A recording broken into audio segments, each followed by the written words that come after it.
Olá, pessoal. Eu vou dar continuidade agora à aula sobre a Política Nacional de Resíduos Sólidos, falando para vocês sobre alguns princípios, tá, que essa política traz. No total, se eu não me engano, são 11 princípios, mas eu vou falar para vocês aqui de uns 5 ou 6. O primeiro deles é o princípio da prevenção, que ele diz respeito aí à antecipação do comportamento danoso ao meio ambiente e à saúde pública, buscando sempre evitar o dano. Um exemplo disso é o Plano Nacional de Resíduos Sólidos. Gente, já é conhecido, não é, que o descarte de resíduos sólidos no meio ambiente, ele é danoso, ele traz impacto. Por isso, então, justamente por conta do princípio da prevenção, é necessário que todos os municípios eles tenham um plano de resíduos sólidos para manejar isso, de maneira que esse comportamento danoso seja minimizado. Se conhece o comportamento e aí então se tem uma medida, mitigatória para diminuir esse dano. O próximo, que é o princípio da precaução, é aquele princípio que provê um argumento para a tomada aí de uma decisão a respeito de alguma atividade ou de alguma substância que seja lançada no meio ambiente, quando houver ausência de certeza científica. Ou seja, vamos supor que uma dada atividade vai lançar uma substância no meio ambiente e o efeito dessa substância ainda não é conhecido. O que acontece? Por conta do princípio da precaução, o fato de ser um efeito desconhecido é a mesma coisa de dizer que ele não é aceitável. Então, por conta desse princípio, é sempre interessante pensar: é possível evitar isso pelo fato de ser desconhecido? É melhor sempre evitar. Existe alguma alternativa que possa substituir aí essa atividade? De repente, alguma alternativa conhecida com um dano conhecido? Essa atividade ela é realmente necessária? De repente, ela não é tão necessária. Então, é melhor evitar por conta desse resultado desconhecido. O princípio da precaução, gente, ele foca sempre em buscar soluções. Ele nunca aceita assumir o risco pelo fato de uma coisa que é desconhecida. Então, vamos buscar soluções, para, digamos, uma atividade aí que tem um impacto desconhecido, mas nunca vamos aceitar esse risco para ver o que acontece. Vou passar para vocês aqui um vídeo rapidinho sobre esses dois princípios. Você sabe o que é o princípio da prevenção e da precaução? A AGU explica. Quando a gente discute sobre os princípios que regem o direito ambiental, dois deles sempre recebem destaque. Um é o princípio da prevenção e o outro da precaução. Como toda temática relacionada ao meio ambiente, a gente tem que partir do pressuposto de que é muito mais eficiente tentar evitar o dano do que tentar repará-lo. É só a gente tentar imaginar, por exemplo, a situação de uma espécie extinta. Esse dano, depois de ocorrido, ele é irreparável. No caso do princípio da prevenção, nós partimos justamente dessa ideia de cautela. Ele pode ser extraído do artigo 225 da Constituição Federal. E ele surge das hipóteses em que já há base científica para afirmar que determinados riscos e impactos ambientais já são conhecidos. Ou seja, no princípio da prevenção, a gente já conhece os potenciais danos que podem ser causados ao meio ambiente.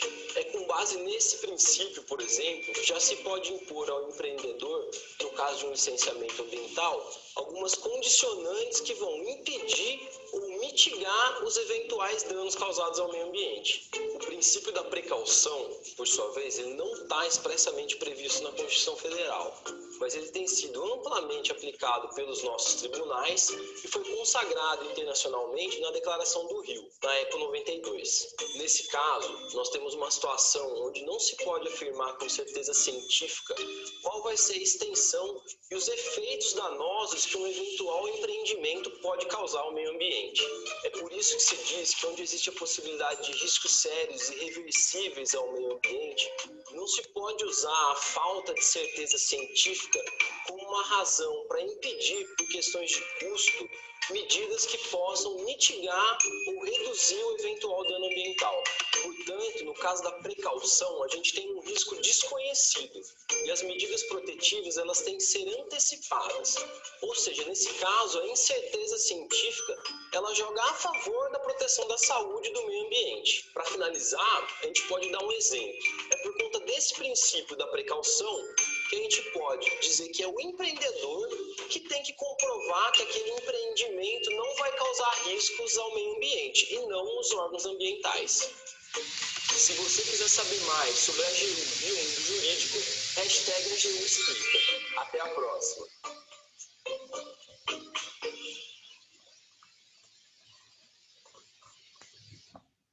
Bem, o princípio do poluidor-pagador, ele diz que o poluidor, ele deve evitar danos, porém, no caso de causar esses danos, ele vai arcar com os prejuízos. Bem, esse princípio, ele impõe aí ao usuário dos recursos ambientais com fins econômicos a responsabilidade de recuperar e indenizar os danos causados. Isso porque, gente, esse princípio considera que o meio ambiente, ele é um bem comum e todos nós temos direito. Então, se alguém está usando aquele bem comum com fins econômicos, isso significa que ele está lesando, né? Entra aí o confisco de direito. Ele está tirando o direito de outras pessoas que também são donas daquele recurso de utilizar aquele recurso. E ele está causando dano. Então, por isso, ele precisa aí recuperar, indenizar os danos que ele causou. Segue aqui um vídeo sobre esse princípio.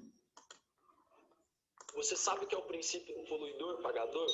A AGU explica.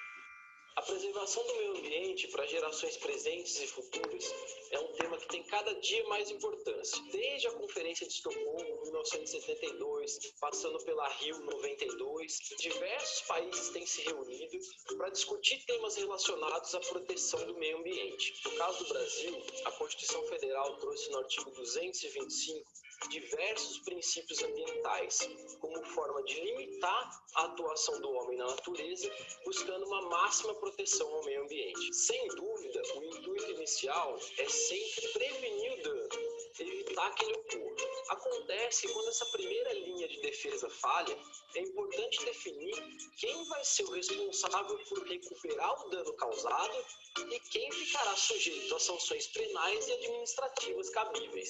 É nesse momento que entra o princípio do poluidor-pagador. Está expressamente previsto na legislação infraconstitucional, que dispõe sobre a Política Nacional do Meio Ambiente. Essa lei impõe ao poluidor e ao predador a obrigação de indenizar e recuperar os prejuízos que foram causados pela sua ação lesiva, tendo também que atuar para minimizar os efeitos negativos causados pela sua atuação. Ou seja, não se trata simplesmente de pagar uma indenização ou garantir que quem paga determinado valor tem o direito de poluir. Com base nesse princípio, qualquer pessoa física ou jurídica, pública ou privada, que direta ou indiretamente cause qualquer tipo de degradação ambiental, vai ser obrigada a reparar o dano causado.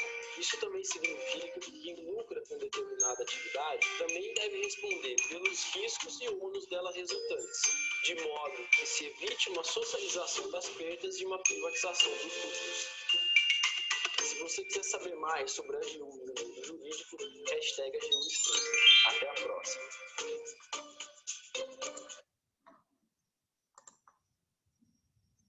Bem, o próximo princípio é o do protetor-recebedor. É aquele contrário ao princípio que nós vimos anteriormente. Nesse caso do protetor-recebedor, o agente público ou privado que protege um bem natural em benefício da comunidade deve receber uma compensação financeira como incentivo. Então, essa compensação financeira, ela pode ser, por exemplo, redução nas alíquotas de IPTU para aqueles cidadãos que mantêm as áreas verdes protegidas, ou redução ou isenção, né, do ITR, que é o Imposto Territorial Rural, para proprietários de reservas particulares do patrimônio natural. Pode ser um prêmio para algum município que é considerado um município que protege o meio ambiente. Alguns municípios aí podem pleitear o ICMS ecológico, que é aquele que estimula a criação de áreas de preservação. Sobre o ICMS ecológico, tem um vídeo para vocês. Mas resumindo, gente, o que esse princípio fala é que aquele que protege, ele ganha. Do mesmo jeito que aquele que causa dano, ele paga, se ele fizer o contrário, se ele proteger, ele sai ganhando. Olha só o próximo vídeo.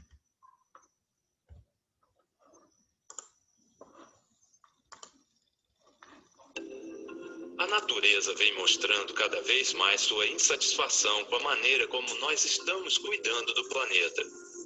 Não há mais tempo para discursos longos e promessas. Essa é uma questão urgente que precisa da ajuda e atenção de todos nós.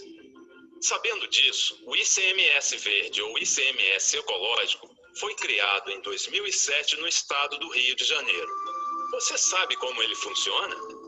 O ICMS Verde é uma lei que estabelece novos critérios no repasse do ICMS, Imposto sobre Circulação de Mercadorias e Serviços, para 92 cidades do estado do Rio.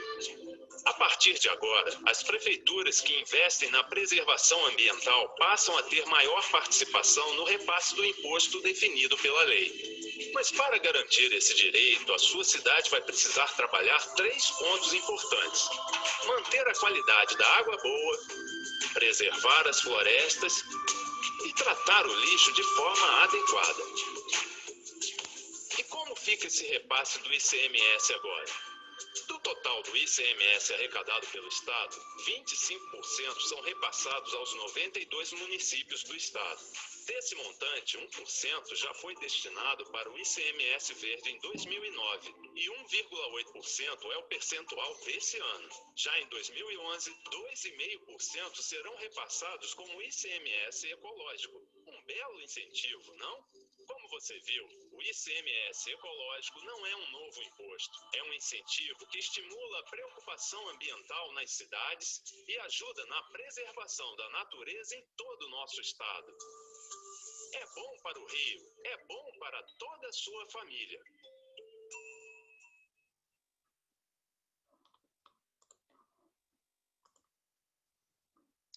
Bem, o próximo princípio é o princípio da ecoeficiência. É aquele que prevê compatibilidade entre o fornecimento de bens e serviços qualificados que satisfaçam as necessidades de uma população, tragam qualidade de vida e, ao mesmo tempo, redução do impacto ambiental, sendo que esses bens e serviços eles têm que ser colocados para a sociedade a preços acessíveis.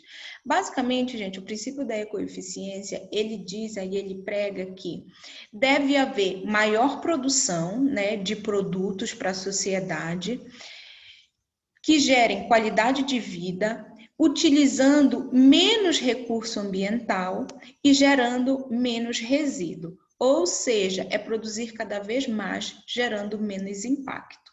Um exemplo aí de produto ecoeficiente foi considerado aí, o MacBook Pro da Apple, que foi lançado em 2008. Então, ele consome apenas 1/3, da energia de uma lâmpada, ou seja, ele consome pouca energia, ele não contém materiais tóxicos e as chances, as peças que compõem esse computador, elas têm muitas chances de reutilização. Então, basicamente, aí, o que existe? Para se fabricar esse computador, se utiliza menos recurso. Para utilizar este computador, também se utiliza menos recursos, já que ele utiliza pouca energia, ele polui menos o meio ambiente, porque ele não contém tóxicos, e ele ainda gera menos resíduo, porque as peças podem se gerar, a maioria delas pode ser reutilizadas. Então, por isso ele é considerado, um produto ecoeficiente. Bem, passando agora para o último princípio, que é o princípio da sustentabilidade, que é aquele princípio que diz que todas as atividades elas têm que buscar aí atender às necessidades do presente, sem comprometer a possibilidade de atender a necessidade das futuras gerações, dando sempre prioridade para bens, serviços e obras sustentáveis. Gente, sustentabilidade, é a palavra da vez. Tudo que for feito daqui para frente precisa ser sustentável. E isso, então, é sustentado por esse princípio. Toda atividade, qualquer coisa que se for feita hoje em dia precisa ser feito considerando, causando o mínimo de impacto possível para que as próximas gerações elas não sejam afetadas por essa atividade. Bem, gente, vou terminar a parte 2 por aqui. Obrigada por vocês terem assistido. Se tiverem dúvidas, é só me contactar, usar lá os nossos canais de comunicação.